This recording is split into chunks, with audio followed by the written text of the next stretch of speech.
What's going on, YouTube? Let's get right into it. Uh, there's been a lot of changes taking place this week. A lot of news, more so than changes in the Bitcoin space. Um, Binance just issued some news indicating that they're not going to allow trading of any type to take place within the United States. I guess within the next 90 days, they're giving users 90 days to be able to, or 90 days left to be able to use their platform for trading. All right. Um, I know they require KYC, know your customer, so that you can have your account verified, etc. But then at that point, you'll only be able to trade up to 2 Bitcoin per day max. I don't know if that'll still stand after the 90 days, because they're also trying to establish some type of presence in the United States too. Binance is trying to, somewhere in the U.S. they're trying to also have like a Binance U.S. kind of thing, from what I was reading on the news.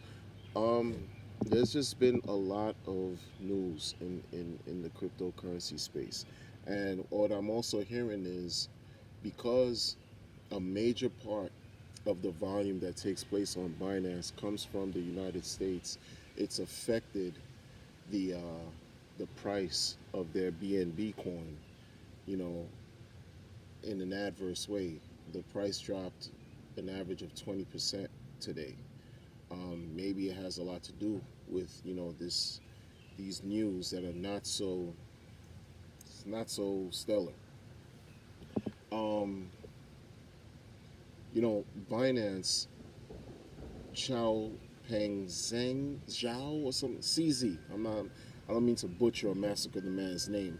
The owner of Binance, okay, issued a tweet stating that at this point it's better to have short-term pain for long-term gains. Because people use Binance. That's the Right now that Binance is considered to be the most widely used exchange in crypto, the most widely used. So, and then when you cut out a whole country, especially the United States, that's, people have to now use whatever, use the 90-day time frame to, I guess, finish whatever business they're doing on Binance, take out whatever crypto they have, use other platforms or other exchanges, etc. That, in addition with all the other changes that's taking place, the talks of Bitcoin, the talks of Facebook introducing their own global coin, and, building their own blockchain, and, possibly having some type of stable type of coin, with their currency pegged to the US dollar. Who knows? It's just a lot of speculation and talk that's taking place. I mean, the thing about the whole Facebook coin thing, yes, they own WhatsApp. Yes, they own Instagram or whatever. But the thing about Facebook that I just don't understand is, they also have they're a public company. I mean, they're traded on the US, and New York Stock Exchange. So how does Facebook, how are they gonna work with, balancing their, profits and loss, realized, unrealized gains, their balance sheet, etc. When you have, this world of crypto, like, that's for them to decide. That's just for them to decide. Who knows? But what I'm saying about that is, and what I'm saying about the whole Binance thing, and I'm trying to drive a point home. In addition with that, with the whole thing with the FATF that's coming into play to force exchanges to, report or declare any users that transact upwards of $1,000 or more, on the exchanges. They have to report these things to FATF or whomever governing body.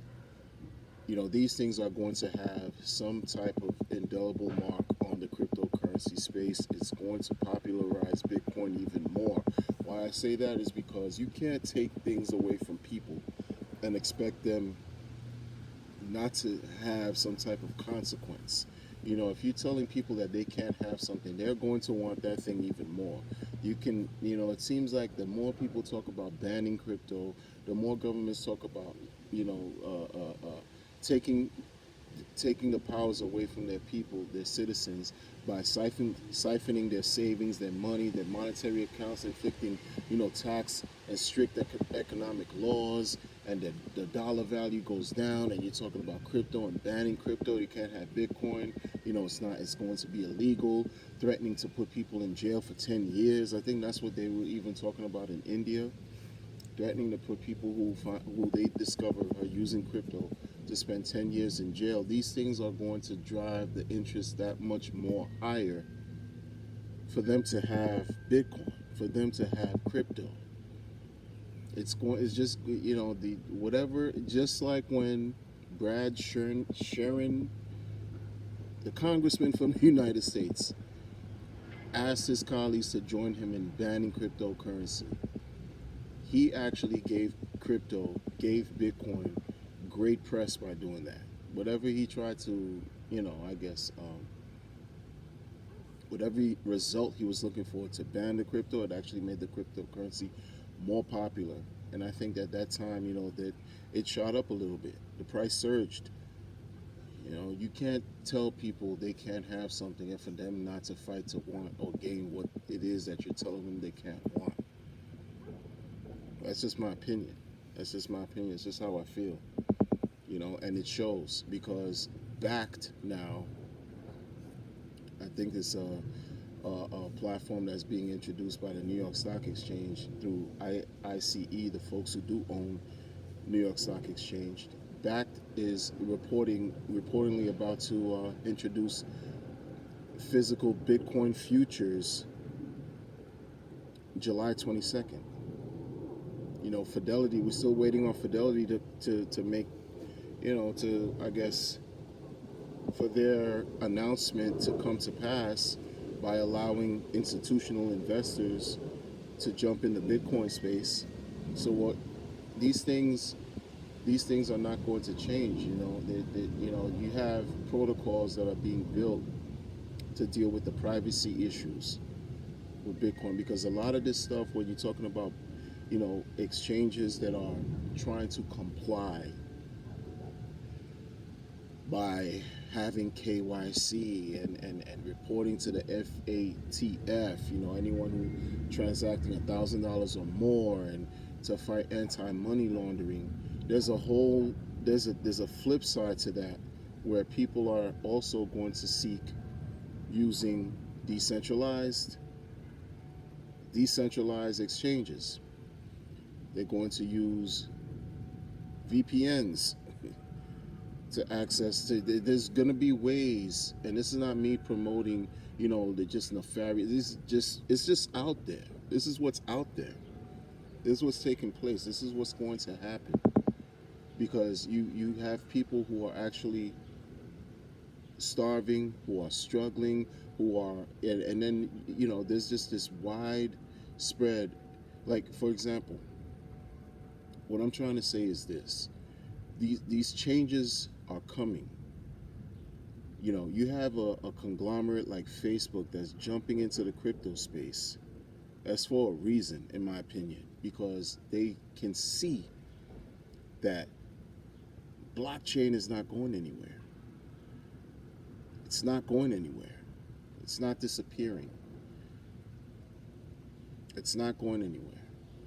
Not when you have institutions and companies that are building, that are producing, right, developing all types of things to make changes, to enact transactions, to just make the world that much better for people.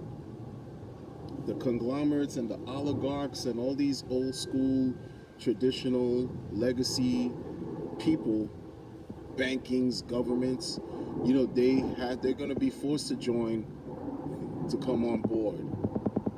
TD Ameritrade, folks like TD Ameritrade, testing Bitcoin, Robinhood, where you can actually, like in New York, you can actually trade and purchase Bitcoin. I think you won't get the physical Bitcoin with Robinhood. I might have that incorrect. I think they perform custodial services where they'll hold your Bitcoin, which is another thing. If you don't have your private keys, you don't have your crypto. You know, one Bitcoin equals one Bitcoin, regardless of whatever fluctuations that take place with the fiat, with the paper monies. One Bitcoin will equal one Bitcoin. This is about mathematics.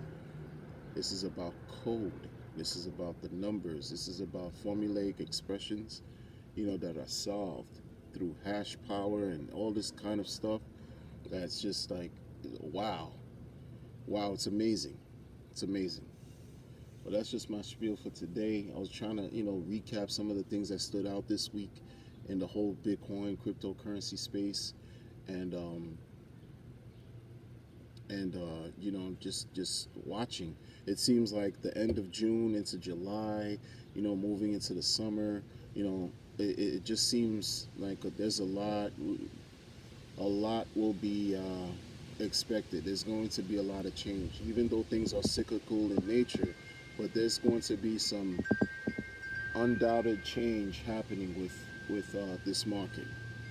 I'm eager to see how FATF within the next week or so, what that's going to bring to the market. I'm eager to see this whole thing with Binance, how this will unfold within the next, 90 days or so, whatever. I'm interested to see how these airdrops that are taking place, like with Wimble, how that's gonna happen. You have until July 19th if you hold Bitcoin to receive airdrops of Wimble tokens of some sort. August is the Litecoin halving, and all kinds of stuff taking place. All right, so these are very interesting times. Very interesting times. Listen, people, leave a comment. Let me know what you think about this video, and let me know what your thoughts are. Like the channel, subscribe, do all that good stuff, and I'll talk to you later.